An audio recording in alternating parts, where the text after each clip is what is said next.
सरकारच्या कामावर देखरेख ठेवण्याकरिता विविध समित्या स्थापन केल्या जातात. सरकारच्या वतीने केल्या जाणाऱ्या कामांची या समित्यांकडून पाहणी केली जाते. समितीचे सदस्य दौरे करून शासनाच्या कामकाजाचा आढावा घेतात. सभागृहात छोट्या मोठ्या कामकाजाला अधिक वेळ मिळत नाही अशा विषयावर समित्यांमध्ये चर्चा केली जाते.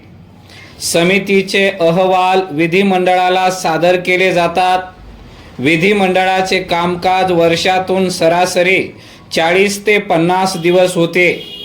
काही समित्यांच्या बैठका महिन्यातून ठराविक दिवस किंवा दर आठवड्यालाही होतात.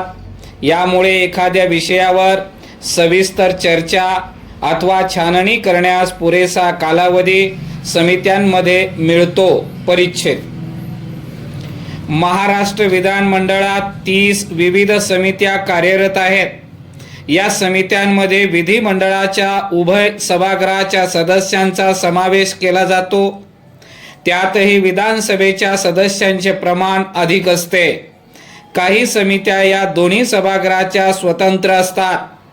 लोकलेखा, अंदाज, सार्वजनिक उपक्रम, अशासकीय सदस्यांची विधेयके व ठराव, उपविधान, नियम, शासकीय आश्वासन, सदस्यांची अनुपस्थिती, अनुसूचित जाती कल्याण, अनुसूचित जमाती, विमुक्त जाती व भटक्या जमाती, पंचायत राज, रोजगार हमी, महिला हक्क व कल्याण, इतर मागासवर्ग, अल्पसंख्याक, विशेष अधिकार विनंती अर्ज अशा समित्या आहेत. उभय सभागृहातील 25 ते 30 आमदार एका समितीत असतात. समितीत पक्षनिहाय प्रतिनिधित्व मिळते. अन्य सर्व समित्यांचे अध्यक्षपद सत्ताधारी पक्षाकडे असले तरी महत्त्वाच्या लोकलेखा समितीचे अध्यक्षपद प्रमुख विरोधी पक्षांच्या आमदारांकडे असते. सध्या काँग्रेसचे विजय वडेट्टीवार या समितीचे अध्यक्ष आहेत. भारताचे नियंत्रक आणि महालेखा परीक्षकांनी घेतलेल्या आक्षेपांवर लोकलेखा समितीची चर्चा करून सरकारच्या कामकाजात सुधारणा केली जाते. लोकलेखा समितीला मुख्य सचिवांपासून वरिष्ठ अधिकाऱ्यांना साक्षीसाठी पाचारण करण्याचा अधिकार असतो.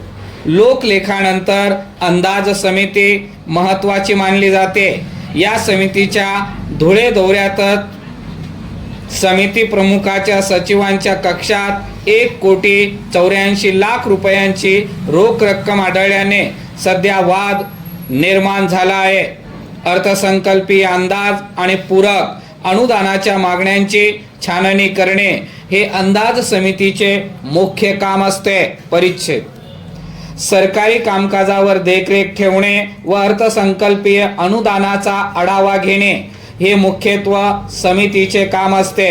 विधिमंडळात एखाद्या विधेयकावर साधक बाधक चर्चा करण्याकरिता पुरेसा वेळ मिळत नाही. मग त्यावर संयुक्त समितीत सविस्तर चर्चा केली जाते. सर्वसामान्यांशी संबंधित एखाद्या महत्त्वाचा कायदा करण्यापूर्वी विधेयकाचा मसुदा संयुक्त समितीकडे पाठवला जातो.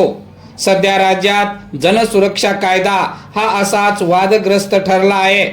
कथित शहरी नक्षलवादाला आळा घालणे हा मूळ उद्देश असला तरी या संज्ञेची व्याख्याच विधेयकात स्पष्ट नसल्याने त्यातील तरतुदीनुसार सरकारला अप्रिय वाटलेल्या कोणत्याही कृतीपायी या कायद्याखाली कारवाई होऊ शकेल असा विरोधक व